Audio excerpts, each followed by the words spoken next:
হাওয়া আদমকে তোমরা মোদের বাপ মা তোমাদের মা বাপকে হাবিল কাবিল প্রশ্ন করে হাওয়া আদমকে তোমরা মোদের বাপ মা তোমাদের মা বাপকে বলো গো মোদের বলো কি তাদের নাম ছিল বলো গো মোদের বলো কি তাদের নাম ছিল মোদের দাদা দাদি নানা নানি আছে কোথায় প্রশ্ন শুনে আদম হাওয়া হলো অবাক গো হাবিল কাবিলকে তারা কি দেবে জবাব গো দুজনে আল্লাহ বলে সিজদাতে যায় চলে দুজনে আল্লাহ বলে সিজদাতে যায় চলে বলে মাসুম ছেলে মোদের কাছে একে জানতে চায় হাবিল কাবিল প্রশ্ন করে হাওয়া আদমকে তোমরা মোদের বাপ মা তোমাদের মা বাপকে পিতা আদম কি উত্তর দেবে কেন তাদের বাপ মানে তারা তো প্রথম কি উত্তর দেয় কবি ছন্দের মাধ্যমে আর কি লিখছে দেখো ওই বলছে আদম শোন তোরা শোন মানব জাতির মাঝে সৃষ্টি আমি প্রথম ওর পাজিরার হাড়ে খোদা হাওয়াকে গড়ে আর গন্ধ খেলাম দুনিয়ায় এলাম জান্নাত ছেড়ে মোদের কেউ জন্ম দেয়নি মোরা মায়েরই দুধ খাইনি মোদের কেউ জন্ম দেয়নি মোরা মায়েরই দুধ খাইনি পাইনি মোরা মা বাপের ভালোবাসা মোদের নেই বাপ মা মোরা বেতে দুজনা বাবা কি মোদের জানা হলো না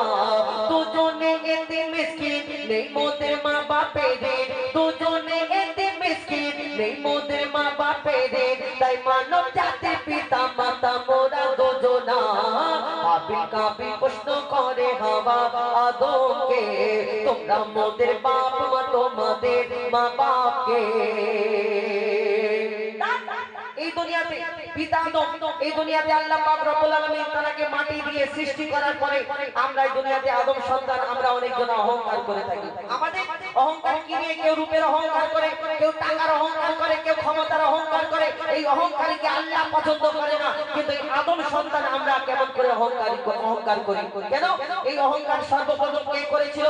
যার নাম হলো আজাজিল যাকে ফেরেশতাদের সর্দার বলা হতো কিন্তু তাকে আল্লাহ লানত দিয়ে দিল সেই ইবলিস শয়তান যাকে ওই শয়তানদের সর্দার বলা হয় কিন্তু আল্লাহ পাক রব্বুল আলামিন যখন মাটির আদমকে সৃষ্টি করলেন করার পরে ফেরেশতাদের হুকুম করলো এই আমার ফেরেশতারা তোমরা ওই মাটির আদমকে সিজদা করে নাও সব ফেরেশতারা যখন মেনে নিল হুকুম আল্লাহ তখন আল্লাহর হুকুমে সবাই সিজদা করলো একমাত্র একটা ফেরেশতা সিজদা করলো না যার নাম হলো আজাজিল যাকে ফেরেশতাদের সর্দার বলা হতো কিন্তু তার মনেতে একটা অহংকার হয়ে গেল সেই আজাজিল কেন সিজদা করলো না তাহলে আজাজিলটা আসলে কি এই দুনিয়াতে আল্লাহ আমাকে আপনাকে জিন আদম জাতকে আল্লাহ সৃষ্টি করেছে তার ইবাদত করার জন্য কিন্তু আমাদের আগে আল্লাহ জিন জাতকে সৃষ্টি করলো একটা আর সেই জিন জাত আল্লাহর এত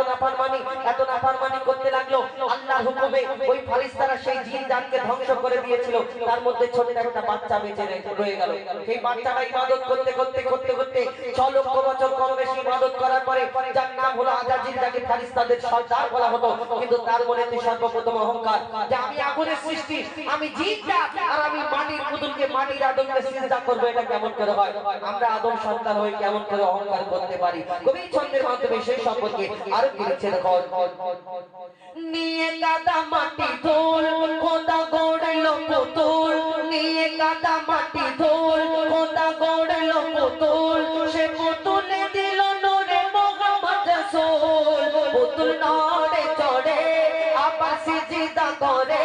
সারা কায়নাতের জ্ঞান খোদা দিল যে তারে জিবরিল আমিনকে ধরে আজাজিল দুঃখ করে জিবরিল আমিনকে ধরে আজাজিল দুঃখ করে আমাকে ভুলে গেল খোদা আদমের মায়ায় আমি জিন্দা তবু ফেরেশতাদের সর্দার সব থেকে বেশি জ্ঞানী আমার অহংকার আগুনে আমার জনম আর মাটিতে গড়া আদম আগুনে আমার জনম আর মাটিতে গড়া আদম আরে আদম এসে সিজদা দেবে আমার দুটি পায় হাবিল কাবিল প্রশ্ন করে হাওয়া আদমকে তোমরা মোদের বাপ মা তোমাদের মা বাপকে বাপকে হাবিল কাবিল প্রশ্ন করে হাওয়া আদমকে তোমরা মোদের বাপ মা তোমাদের মা বাপকে বলো তোমাদের বলো পিতাদের নাম ছিল বলো তোমাদের বলো পিতাদের নাম ছিল মোদের দাদা দাদি নানা নানি আছে কোথায় হাবিল কাবিল প্রশ্ন করে হাওয়া আদমকে তোমরা মোদের বাপ মা তোমাদের মা বাপকে হাবিল কাবিল প্রশ্ন করে হাওয়া আদমকে তোমরা মোদের বাপ মা তোমাদের মা বাপকে শুনে এটি ফরমাইশ করা তো এবার